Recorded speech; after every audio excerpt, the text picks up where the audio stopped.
gagawin po natin ngayon, paano mag-sign out sa Google account natin sa Android. So, as you can see po, ayan, madami pong nakalagin dito. So, paano ko ba siya matatanggal?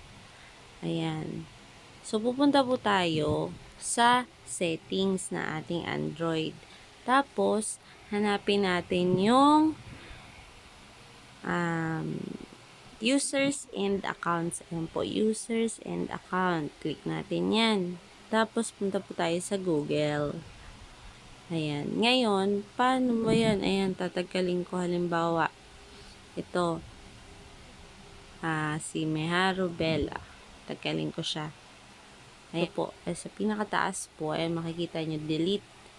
So, pag pindot mo po siya, ito po yung lalabas. Remove. So, ipindutin ko po yung remove. Ayan, wala na siya ngayon.